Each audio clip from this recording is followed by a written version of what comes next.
হঠাৎ করে এবারে ছোটখাটো একটা ফুচকা পার্টি করে ফেললাম। হঠাৎ করে যখন ফুচকা খেতে মন চাই তখন আমি যেভাবে জটপট করে ফুচকা বানিয়ে নিই তাই শেয়ার করবো আজকের ব্লগ। আশা করি সম্পূর্ণ ব্লগটি দেখলে আপনাদের অনেক বেশি ভালো লাগবে। আসসালামু আলাইকুম, সবাই কেমন আছেন? আশা করি ভালো আছেন। আলহামদুলিল্লাহ আমি অনেক বেশি ভালো আছি। মেয়ে প্রায় বাইনা ধরে যে সে ফুচকা খাবে, আর খাগড়াছড়ি ফুচকা গুলো না তেমন ভালো বানায় না, মানে মজা হয় না আর কি। তো মানে খেয়ে শুধু শুধু টাকা গুলা দেওয়া, তৃপ্তিও হয় না আর খেতেও কিন্তু ভালো লাগে না। একটা জিনিস খেয়ে তৃপ্তি না হলে কিন্তু ওটা খাই লাভ নাই, আর খেতে চায় না মেয়ে, জাস্ট নেয়, নেওয়ার পরে টাকাটা দেওয়া হয় আর কি। তো যাই হোক, তো দেখেন তার জন্য আমি সুন্দর করে বাসায় বানিয়ে নিচ্ছি আর রেডিমেড ফুচকা বানাচ্ছি। যেহেতু হাতে বানাইতে গেলে ফুচকা গুলো অনেক বেশি টাইম লাগে আর অনেক প্যারার কাজ আর কি, কম বেশি অনেক প্যারা। যেহেতু কাজটা দেখা যায় ছোটখাটো, কিন্তু এগুলো প্রচুর প্যারা, যেহেতু টুকিটাকি কাজ, এগুলো করতে কিন্তু টাইমও লাগে। তো যাই হোক, এর জন্য আমি রেডিমেড ফুচকা গুলো সুন্দর করে ভেজে নিচ্ছি। খাগড়াছড়িতে মামাগুলো ফুচকা সুন্দর করে বানাইতেই পারে না, মানে একদমই মজা হয় না, পরিবেশটা আমার কাছে তেমন ভালো লাগে না। এর জন্য ভাবলাম যে ঝটপট বাসায় বানিয়ে নিই। তার জন্যই তো রাতের বেলায় কিন্তু আমি ডাউলটা ভিজিয়ে রাখছিলাম আর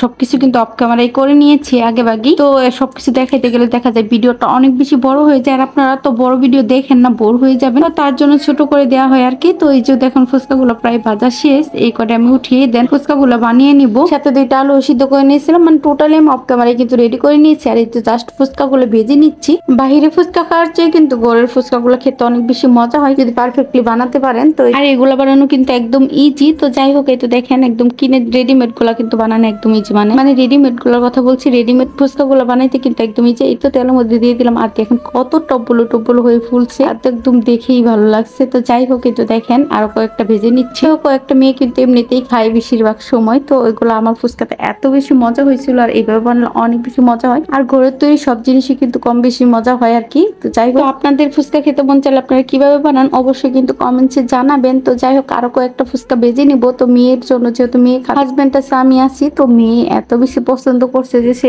প্রায় ফুচকা গুলো একাই খেয়ে নিচ্ছে। ঘরের খাবার গুলো যেহেতু হেলদি হয়, খাইলেও সমস্যা হবে না। তো যাই হোক, এই তো দেখেন আমি এখন পুরগুলো করে নিচ্ছি। মরিচটা কমাই দিচ্ছি, তোমার মেয়ে খাবে ছোট মানুষের জন্য মরিচটা তেমন দিই নাই। তো আর টকটা আগে অফ ক্যামেরাতেই বানিয়ে রাখছি। তো এই তো মানে ধরতে গেলে টোটালি সবকিছু অফ ক্যামেরাতে আমি করে রাখছি। তো জাস্ট আপনাদের সাথে একটু শেয়ার করবো এর জন্য ভিডিওটা করা। আর এই তো দেখেন এখন একটা ডিম দিয়ে দিচ্ছি এর উপর দিয়ে, সৌন্দর্যের জন্য প্লাস মজার জন্য। এভাবে দিলে কিন্তু খেতে মজা লাগে। তো যাই হোক, এই তো দেখেন পুরো ডিমটাই দিয়ে দিব, একটুখানি রাখবো ছোট মেয়ের জন্য। আর আমার মেয়েগুলো না ডিম খেতে চায় না, তার জন্য মাঝে মাঝে এইভাবে নিনজা টেকনিকে খাওয়াইতে হয়। এই তো ডিমগুলো ব্লেন্ড করা শেষ, মানে ডিমগুলোই করা শেষ, পতে দেওয়া শেষ। এখন উপর দিয়ে কিছু শসা দিয়ে দিচ্ছি। তো পেঁয়াজ মরিচটা আমি আগেই কেটে রাখছিলাম, ওগুলো ডাউলের সাথে আর আলুর সাথে মেখে নিছি। আর একটু টকটা এত বেশি মজা হয়েছিল জাস্ট বলার বাহিরে। তো কার কার মুখে পানি চলে আসছে অবশ্যই কিন্তু কমেন্টসে জানাবেন। আর এগুলো খাবার দেখলে কিন্তু যে কারোর মুখে পানি আসবে, বিশেষ করে মেয়েদের, তাই না পুরা? তো যাই হোক, এই তো দেখেন আমি যে বয়স দিচ্ছি আমার কিন্তু এখনো দেখে একদম মুখে পানি চলে আর খেতেও মন চাচ্ছে।